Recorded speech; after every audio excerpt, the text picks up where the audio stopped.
এই প্রথম পশ্চিমবঙ্গ বিধানসভার মাননীয় বিরোধী দলনেতা যে কথা বারবার করে বলেন যে দলদাস স্পিকার তার এক চোখ বন্ধ থাকে এবং এই দলদাসের কাজ করতে গিয়ে গতকাল ওনার বিধানসভা নির্বাচনী ক্ষেত্র বারুইপুরে বিরোধী দলনেতা তার গাড়ির উপরে আক্রমণ, 50 জন বিরোধী বিধায়কের গাড়িতে আক্রমণ।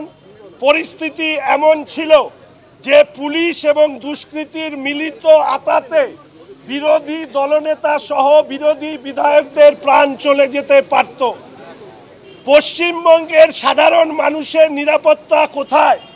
কালকে বারুইপুরে গিয়ে নিশ্চিতভাবে যে ঘটনা ঘটেছে বিরোধী দলনেতা ও বিধায়কদের সাথে রাজ্যবাসী তা প্রত্যক্ষ করেছেন।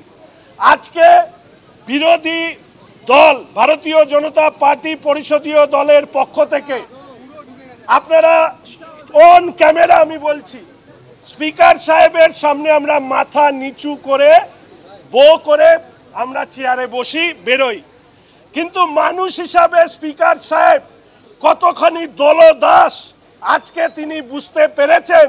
তার ফলে যে স্পিকার সাহেব একটা কাগজ ছিললে বিরোধী দলনেতাকে সাসপেন্ড করেন, আমাকে উনি কয়েকবার অগ্নিদিকে, বিশ্বনাথ কারক, বঙ্কিম ঘোষ সহ অনেককে বারংবার সাসপেন্ড করেছেন।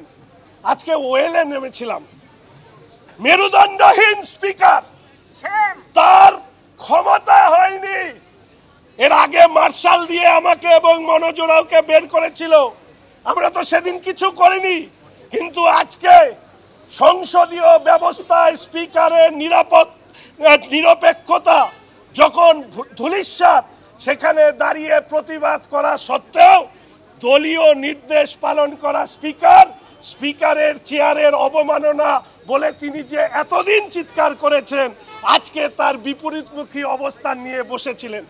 কারণ তিনি এটা বুঝতে পেরেছেন যে বিমানবাবুর বিধানসভায় নির্বাচনী কেন্দ্রে রোহিঙ্গা অনুপ্রবেশকারীদেরকে একত্রিত করে পুলিশকে কাজে লাগিয়ে গণতন্ত্রকে বিমানে চড়িয়ে বাইরে পাঠিয়ে দিয়েছিলেন, যাতে বিরোধী দলনেতা বিরোধী বিধায়কদের উপরে তাদেরকে শারীরিকভাবে হামলা করা যায়। আমরা আমাদের নিজেদের প্রাণ নিয়ে একটুও চিন্তিত নই। আরে জন্মেছি যখন, মরবো একবারই।